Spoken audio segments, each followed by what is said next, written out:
Hello दोस्तों, क्या हाल है आप लोगों के? आई होप आप लोग बढ़िया होंगे। मस्तान ऑफिशियल में आपका फिर से बहुत बहुत स्वागत है। आई होप आपका दिन काफ़ी बढ़िया जा रहा होगा। तो न्यू ईयर यानी नए साल के आगमन के साथ साथ एक बहुत ही अच्छी न्यूज़ आप सभी के लिए मैं लेकर आया हूँ। जी हाँ, D triple S B P G T की वैकेंसीज़ जो हैं वो अभी आज ही जो है वो आउट हो चुकी हैं। यानी इसकी जितनी भी वैकेंसीज़ थी सारे सब्जेक्ट्स के लिए, हिंदी, इंग्लिश, मैथमेटिक्स, है ना, फिज़िक्स, केमिस्ट्री, सारे टीचर्स की वैकेंसी जो है वो आउट हो चुकी है। डेट की अगर हम बात करें तो 16 जनवरी से इसकी ऑनलाइन एप्लीकेशन स्टार्ट हैं और 14 फरवरी तक इसकी डेट है। क्या-क्या क्वालिफ़िकेशन है, कितनी-कितनी पोस्ट हैं, सारी की सारी बातें हम इस वीडियो में करने वाले हैं। इसकी सैलरी के बारे में, हर चीज़ों के बारे में इस वीडियो में हम बताने वाले हैं। तो अगर आप इस चैनल पे नए हैं और आपने इसको अभी तक जॉइन नहीं करा है, तो मैं आपको ज़रूर बोलूँगा कि इसको सब्सक्राइब कर लीजिए। जितनी भी टीचिंग से रिलेटेड कंटेंट होता है और अपडेट्स होती हैं, हम इस चैनल पे डे टू डे प्रोवाइड करते हैं। तो चलिए बिना किसी देरी के स्टार्ट करते हैं हम। तो देखिए बच्चों, जैसा कि आप देख सकते हैं कि डी ट्रिपल एस बी यानी दिल्ली सर्विस सिलेक्शन बोर्ड जो है उसने अपनी वैकेंसी निकाल दी है पोस्ट ग्रेजुएट टीचर्स के लिए। इसकी अगर हम बात करें, इसकी डेट क्या है? एप्लीकेशन की जो डेट है वो 16 जनवरी से स्टार्ट हो रही है और 14 फरवरी तक है। लगभग आपको 28 से 29 दिन मिलते हैं आपको। पूरी की पूरी एप्लीकेशन का टाइम टेन्योर है ये हमारे पास में। इतने टाइम के बीच में आप इसको भर सकते हैं। इसमें कौन-कौन से सब्जेक्ट के कितने-कितने जो हैं वो पद हैं, वो आपको सबकी सब जानकारी हम दे देते हैं। जैसे सबसे पहले बात करते हैं पीजीटी हिंदी मेल की जो है वो टोटल 8 वैकेंसीज़ हैं। ठीक है, सॉरी पे लेवल है, सॉरी पे स्केल 8 है, 51 वैकेंसीज़ हैं उनकी। और यूआर की, ओबीसी की है 4, एससी की है 6, एसटी की है 2 और ईडब्ल्यूएस की 7 है। टोटल 70 वैकेंसी है, ठीक है। इसी तरीके से अगर हम बात करते हैं पीजीटी हिंदी फीमेल की, अगर हम बात करें तो 21 वैकेंसीज़ टोटल हैं। पे स्केल जो है वो उसमें 8th पे स्केल पे ये चल रही है, ठीक है। 8th पे स्केल, पहले ये बोल रहे थे कि थोड़ा टाइम लगेगा, लेकिन नहीं, उन्होंने 8th पे स्केल पे डाल रखा है इसको, ठीक है। नेक्स्ट है आपका पीजीटी मैथ्स की जो है वो 21 जो है टोटल वैकेंसीज़ हैं, जिसमें आप अगर इसको देख पाओगे तो यूआर की 10 हैं, है ना? ओबीसी की 7 हैं, एससी की 2 हैं, एसटी की नहीं है और ईडब्ल्यूएस की भी 2 हैं, ठीक है? बाकी फीमेल की अगर हम बात करें, फीमेल की 10 वैकेंसीज़ हैं। 1, 4, 1, 4 और 0 में डिवाइडेड हैं, ठीक है? यूआर की सिर्फ़ 1 है अगर आपको बताई जाए।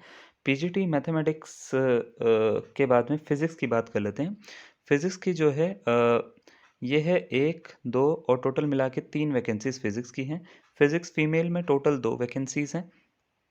इसी तरीके से अगर हम बात करें पीजीटी केमिस्ट्री में, तो 4 वैकेंसीज़ टोटल हैं, 1 यूआर की है और ओबीसी की 3 है। इसी तरीके से पीजीटी फीमेल केमिस्ट्री की अगर हम बात करें, टोटल 3 वैकेंसीज़ हैं, 2 यूआर की, 1 जो है वो किसकी होगी आपकी? हाँ जी, तो 1 जो आएगी वो आएगी एससी में। क्लियर? अब पीजीटी केमिस्ट्री के बाद में बायोलॉजी की बात कर लेते हैं। बायोलॉजी की सिर्फ़ 1 वैकेंसी है ओबीसी में और ओबीसी कैटेगरी में। पीजीटी फीमेल की अगर हम बात करें, तो फीमेल की जो है वो है 12 वैकेंसीज़, ठीक है।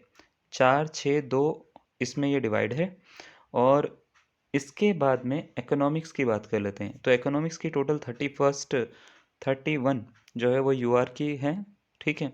21 ओबीसी की, फिर एससी की है, फिर आई गेस ईडब्ल्यूएस की 6 है, ठीक है। तो टोटल मिला के 60 वैकेंसीज़ ये आपको देखने को मिलेंगी।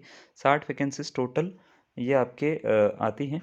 पीजीटी इकोनॉमिक्स फीमेल की टोटल 22 वैकेंसीज़ हैं, 7, 13, 2 इसमें ये डिवाइडेड है। इसी तरीके से कॉमर्स की अगर हम बात करें, कॉमर्स की टोटल 32 वैकेंसीज़ हैं और कॉमर्स फीमेल की जो है वो टोटल 5 वैकेंसीज़ हैं। जिसको आप इस तरीके से देख सकते हो कि आप जनरल में आते हो तो कितनी है और मान लेते हैं किसी कास्ट या कैटेगरी में आते हैं तो उसमें कितनी है। हिस्ट्री की अगर हम बात करें, हिस्ट्री की टोटल 50 वैकेंसीज़ हैं। हिस्ट्री की अगर हम बात करें, इस सब्जेक्ट की काफ़ी अच्छी वैकेंसीज़ हमको देखने को मिली है इस बार बाकी सब्जेक्ट के मुकाबले। तो 28, 10, 6, 2 और 4 में डिवाइडेड है ये। 28 यूआर की हैं, ठीक है। फीमेल की अगर हम बात करें तो टोटल 11 हैं फीमेल कैटेगरी में। इस तरीके से अगर हम बात करते हैं ज्योग्राफी की 21 टोटल वैकेंसीज़ हैं, जिसमें 14 यूआर की हैं, ठीक है। 1 ओबीसी की है, एससी की 2, एसटी की 2 और ईडब्ल्यूएस की 2 उन्होंने बाँट रखी है इस तरीके से। ज्योग्राफी फीमेल की एक ही वैकेंसी है, ठीक है, यूआर में, है ना, अनरिज़र्व में डाल रखी है उन्होंने। इसी तरीके से पॉलिटिकल साइंस की बात कर लेते हैं हम, तो 59 है, ठीक है। फीमेल की अगर बात करें तो 19 है। सोशियोलॉजी की अगर हम बात करें तो टोटल 5 वैकेंसीज़ हैं, ठीक है, मेल के लिए। ठीक है। तो ये सारा का सारा इसमें वैकेंसीज़ के बारे में आप पूरा देख सकते हो, तो ग्रैंड टोटल ये बन के आता है इसका, इतनी वैकेंसीज़ आपको देखने को मिलती हैं, ठीक है। तो टोटल वैकेंसीज़ जो देखी गई है वो यहाँ पे लिखी गई है, ये रिजर्व्ड है, ठीक है। तो ये सारा का सारा इसमें है। अब बात ये आती है कि सर इसमें क्या क्वालिफ़िकेशन है? जैसे क्वालिफ़िकेशन लगभग सबके लिए सेम है, आपके पास में मास्टर डिग्री होनी चाहिए एक, पीजीटी वैकेंसी है ये, ठीक है। तो हिंदी की अगर हम बात करें, जैसे हिंदी में आपको मास्टर डिग्री होनी चाहिए, मास्टर डिग्री में आपके 50% मार्क्स होने चाहिए, यानी 50% मार्क्स आपके होने चाहिए। और बीएड होना चाहिए, बीएड नहीं है तो आपका इंटीग्रेटेड बीएड जो होता है वो होना चाहिए, ठीक है। जैसे बीए बीएड होता है, बीएससी बीएड होता है 3 साल का, है ना। या एमएड हो, बीएड होगा तभी तो एमएड होगा आपका, ठीक है। तो अगर ऐसा है तो आप अप्लाई कर सकते हो, ठीक है, अदरवाइज़ नहीं कर सकते हो। तो मास्टर डिग्री मस्ट है, नेसेसरी है, होनी ही चाहिए आपकी, बीएड होना ही चाहिए आपका। नेक्स्ट, एक्सपीरियंस कुछ ज़रूरत नहीं है, फ्रेशर भी कर सकते हैं अप्लाई। पे स्केल की बात करते हैं तो पे स्केल 47,600 से 1,51,100 रुपीज़ तक का होगा इसका। ग्रुप बी की जॉब है ये, ठीक है। तो एज लिमिट की अगर हम बात करें तो वो 30 ईयर्स होनी चाहिए आपकी अभी, अगर आप अनरिजर्व्ड हो, ठीक है। तो 30 साल की जो है वो एज लिमिट आपकी होनी चाहिए। ये सारा का सारा है। बाकी इसमें रिलैक्सेशन भी दिया जाता है। अगर आप गवर्नमेंट एम्प्लॉय हो तो आपको 5 साल का रिलैक्सेशन मिल जाएगा। और मान लेते हैं आप किसी कैटेगरी में जाते हो तो एटमोस्ट आपको जो है कैटेगरी के अकॉर्डिंग रिलैक्सेशन आपको मिल जाएंगे। तो ये आपकी सारी की सारी चीज़ें लिखी गई हैं, तो इसके अकॉर्डिंग आपको सबका सब मिल सकता है, ठीक है। तो कौन सी कैटेगरी में आप आते हो तो उसके अकॉर्डिंग भी आपको मिल जाएगा, ठीक है।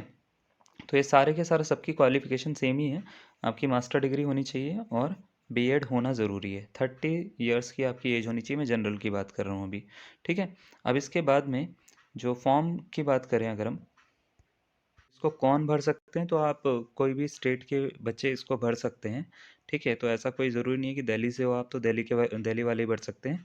एलिजिबिलिटी क्राइटेरिया में एक चीज़ याद रखिएगा कि इसमें 3 क्राइटेरिया अगर आपके फुलफ़िल होते हैं, ठीक है, आपकी एजुकेशन क्वालिफ़िकेशन ठीक है, एज ठीक है ना।